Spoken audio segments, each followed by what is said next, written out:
옛날 중국 송나라 시절의 이야기입니다.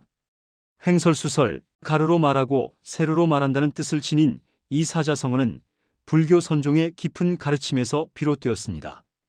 당시 선종의 고승들은 깨달음을 얻기 위해 때로는 가로로, 때로는 세로로 온갖 방향에서 진리를 설파했습니다. 하지만 세월이 흐르며 이 말의 의미는 완전히 달라졌습니다. 자유자재로 진리를 설명하던 지혜로운 말하기는 어느새 앞뒤가 맞지 않고 갈피를 잡을 수 없는 말을 뜻하게 되었으니 말입니다. 그럼 지금부터 이 흥미로운 변화의 이야기 속으로 들어가 보겠습니다. 서기 520년경 인도에서 온 달마 대사가 중국 땅을 밟았습니다. 그는 불교의 새로운 흐름인 선종을 전파하기 위해 먼 길을 떠나온 것이었습니다. 당시 양나라 무제가 달마를 궁궐로 불러들였습니다. 무제는 수많은 사찰을 짓고 경전을 베꼈으며 불교를 위해 헌신해온 황제였습니다. 그는 자신만만하게 물었습니다. 무제는 자신이 이토록 많은 사찰을 짓고 승려들을 보살폈으니 어떤 공덕을 얻었는지 물었습니다. 그러자 달마는 차갑게 아무런 공덕도 없다고 답했습니다. 당황한 무제가 그렇다면 불교의 진리는 무엇인지 다시 물었고 달마는 텅 비어 거룩한 것이 없으니 무엇이 진리이겠느냐고 답했습니다. 둘의 대화는 전혀 맞물리지 않았습니다. 무제는 형식과 공덕을 말했고 달마는 본질과 공을 말했으니까요. 결국 달마는 궁을 떠나 숭산소림사로 향했고 그곳 동굴에서 9년 동안 벽을 향해 앉아 면벽 수행을 했다고 전해집니다. 달마 이후 선종은 독특한 방식으로 발전했습니다. 경전을 읽고 외우는 것이 아니라 직접 체험을 통한 깨달음을 강조했습니다. 선종의 스승들은 제자들에게 깨달음을 주기 위해 매우 자유로운 방식으로 가르쳤습니다. 때로는 고함을 지르고 때로는 침묵했으며 때로는 막대기로 내리치기도 했습니다. 논리적인 설명 대신 역설과 모순으로 가득한 화두를 던졌습니다. 손뼉 치는 소리는 알겠지만 한 손의 소리는 무엇인가? 부처를 만나면 부처를 죽이고 조사를 만나면 조사를 죽여야 한다는 등 이런 수수께끼 같은 말들은 논리적 사고를 뛰어넘어 직관적 깨달음에 이르게 하기 위한 것이었습니다. 스승들은 같은 진리를 설명하면서도 동쪽에서 말하고 서쪽에서 말하고 위에서 말하고 아래에서 말했습니다. 바로 가로로도 말하고 세로로도 말한 것입니다. 당나라 시대 강서성 황벽산에 황벽희운이라는 뛰어난 선사가 있었습니다. 그는 백장회의 선사의 제자로 깊은 깨달음을 얻은 고승이었습니다. 어느 날 젊은 승려 한 명이 황벽선사를 찾아왔습니다.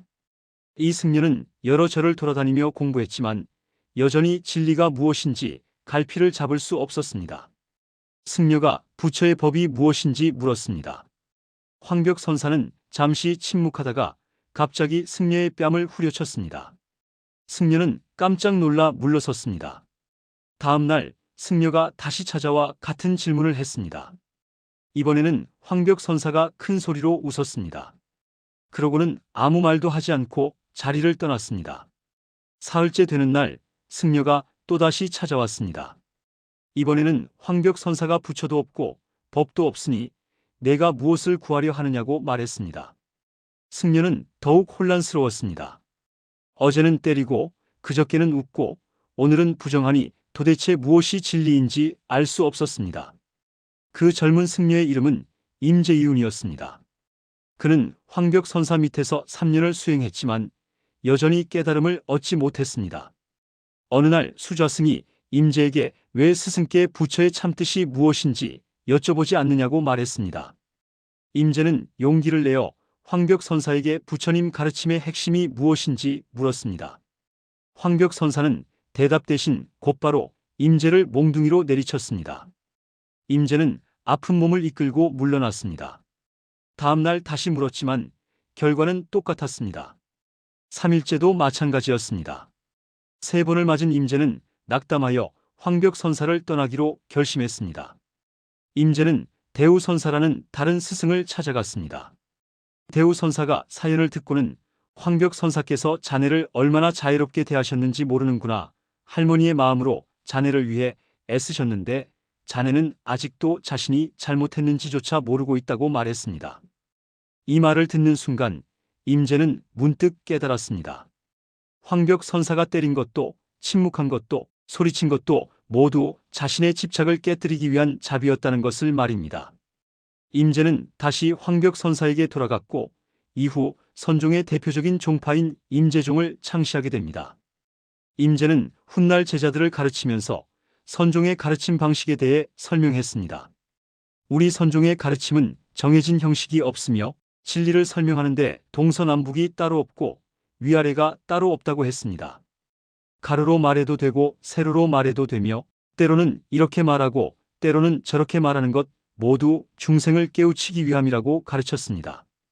이것이 바로 횡설수설, 가로로 말하고 세로로 말한다는 표현의 시작이었습니다. 원래는 자유자재한 설법, 구애받지 않는 가르침을 뜻하는 긍정적인 말이었습니다. 황벽 선사가 임제를 때린 것도 횡설이었고 침묵한 것도 수설이었으며 소리친 것도 횡설이었고 부정한 것도 수설이었습니다. 모든 방법이 깨달음으로 가는 길이었던 것입니다. 그런데 세월이 흐르면서 이 말의 의미가 변하기 시작했습니다.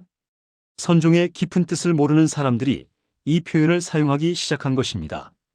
송나라 시대 한 관리가 상소문을 올렸습니다. 그런데 그 내용이 앞뒤가 맞지 않고 이랬다 저랬다 했습니다.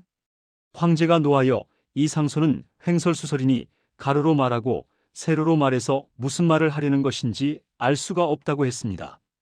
이때부터 횡설수설은 말이 조리가 없고 갈피를 잡을 수 없다는 부정적인 의미로 쓰이기 시작했습니다.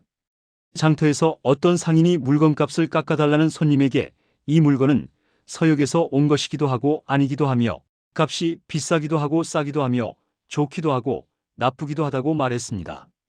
사람들은 웃으며 저 상인은 횡설수설하여 무슨 말인지 알아들을 수가 없다고 했습니다. 선비들 사이에서도 이 표현이 퍼졌습니다. 과거 시험을 보는데 한 수험생이 답안을 이렇게 썼다 저렇게 썼다 하며 일관성이 없었습니다. 채점관은 이 답안은 횡설수설하여 무엇을 말하고자 하는지 알 수 없으니 불합격이라고 평했습니다. 시간이 더 흐르자 횡설수설은 완전히 일상 언어가 되었습니다. 원래의 불교적 의미는 거의 잊혀지고 말에 조리가 없다는 뜻으로만 사용되었습니다. 어느 마을에 말이 많기로 유명한 노인이 살았습니다. 그는 하나를 물으면 열을 대답했고 동쪽 이야기를 하다가 갑자기 서쪽 이야기로 넘어갔습니다. 어제 한 말과 오늘 하는 말이 달랐고 아침에 한 말과 저녁에 하는 말이 달랐습니다. 마을 사람들은 그를 가리켜 저 어르신 말씀은 횡설수설이라 무슨 뜻인지 알 수가 없다고 했습니다.